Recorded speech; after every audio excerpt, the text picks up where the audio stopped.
आजकल फेसबुक पे बहुत बढ़िया देखता हूँ, ज्योतिषी लोग अक्सर बोलेंगे घर में अगरबत्ती न जला, इससे पितृदोष होता है। क्यों भाई? उनका तर्क होता है कि अगरबत्ती में बांस होता है और बांस अर्थी में प्रयोग होता है। अरे भाई, ये मूढ़ ज्ञान है। हमारे ज्योतिषियों में ये बहुत भारी गड़बड़ी है कि वो समग्रता से नहीं सोचते। वो बांस को सिर्फ अर्थी तक देख रहे हैं। यह छोटी सोच का परिचायक है। बांस हमारे जीवन का अहम हिस्सा रहा है।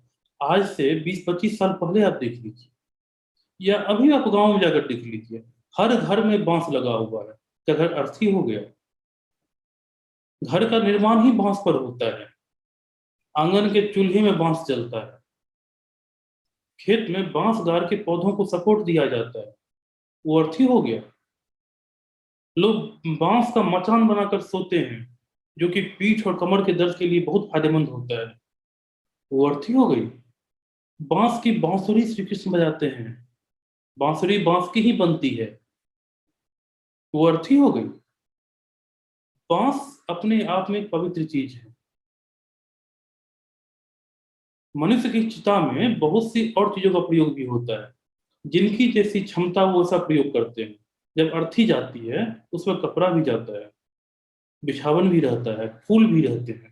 तो क्या ये सब त्याज्य हो गए, अपवित्र हो गए? ये सब की सब सिर्फ भ्रांतियां हैं, लोगों को डराने के लिए बताई जा रही हैं। जो चिता होती है, चिता में मैंने देखा है कोई गोठे पर जलाते हैं, कोई आम की लकड़ी पर जलाते हैं, और कोई चंदन की लकड़ी पर जलाते हैं। चंदन की लकड़ी पर जला ना भी पाए तो चंदन जरूर चिता में डालते हैं। तो क्या ये सब चीज अपवित्र हो गई? यह एक बहुत बड़ी भ्रांति है। कभी भी कोई किसी आपको यह बात बोले कि बांस से पितृदोष होता है या बांस जलाना अशुभ होता है, तो उसकी बात समझने की वो क्या होगा, मैं कुछ नहीं बोलना चाहता हूँ। बांस हमारे अर्थव्यवस्था का भी सबसे बड़ा अंग होगा, यदि इसे सही से लिया जाए तो। सबसे तेज बढ़ने वाला घास या पौधा कहा जाए बांस ही है। बांस के बने घर एकदम अजब रूप से ठंडे भी होते हैं। जब आप गर्मी में एसी और कूलर के लिए परेशान हो रहे होते हैं, उस समय जाके बांस की कुटिया में बैठ जाइए, बिल्कुल ठंडक महसूस होगी वहां पर। तो बांस सिर्फ और सिर्फ अर्थी में नहीं लगता है। बांस हमारे जीवन का एक बहुत बढ़िया हिस्सा रहा है। लेकिन यदि इस तरह सोचेंगे, समग्रता में नहीं सोच पाएंगे, तो उन्हें सिर्फ वही दिखेगा जो वो देखना चाहते हैं। इसलिए यह भ्रांति मन से निकाल दें। एक और आता है, वो छोटा सा बांस होता है, जो चाइनीज बम्बू ट्री कहते हैं उसको। लोग घर में लगाते हैं। उसे घर में लगाने के पीछे मकसद यह है कि घर की, देखिए क्या होता है ना, जब हरापन देखते हैं, जब घर में हरा रहता है, हवा शुद्ध होती है, तो घर में फ्रेशनेस फील होता है, अच्छा लगता है। उससे हर चीज में उन्नति होती है। जब आप अच्छी जगह रहते हैं, उन्नति भी अच्छी होती है, आपकी उन्नति होने लगती है वहां पर। कुछ ज्योतिषी उसे भी गलत बताते हैं, जबकि वो अपने आप में कई सारी चीजों को समाये हुआ है। बांस लकड़ी हो गई, लाल धागे में बना अग्नि का परिचायक हो गया। उससे हवा निकल रही है, वायु। उसके अंदर जो पानी लगा हुआ है, मिट्टी, और उसमें वो लोग कुछ सिक्के डाल देते हैं, धातु हो गई। उसमें पत्थर डाल देते हैं, वो मिट्टी हो गई। तो वो भी अपने आप में एक अच्छा चीज है, रखिए उसे घर के अंदर। वो बम्बू ट्री रखना चाहिए कटोरे में। लेकिन ज्योतिषी क्या बोलते हैं, नहीं भैया ये बांस है, बांस से दूर रहो।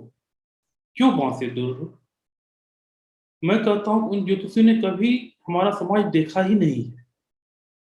लोग यहाँ बांस के घरों में रहते हैं। जो पुराने घर होते थे, उनके ऊपर में दाएं बाएं हर तरफ खूंटा बांस का पड़ता है, टट्टी बांस की पड़ती है। ऊपर ऊपर जो बीम पड़ता है बांस का पड़ता है, हर एक चीज बांस का होता है।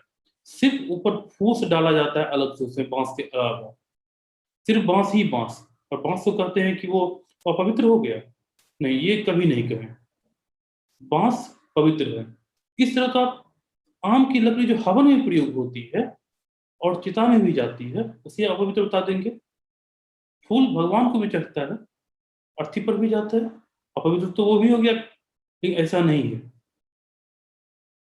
प्रकृति की जो ये चीजें हैं पवित्र हैं, हम उन्हें अर्थी पर इसलिए डालते हैं कि जो लाश से जो थोड़ी बहुत अपवित्रता निकल रही है उसे वो दबाए रखें, उन्हें नियंत्रण में रखें।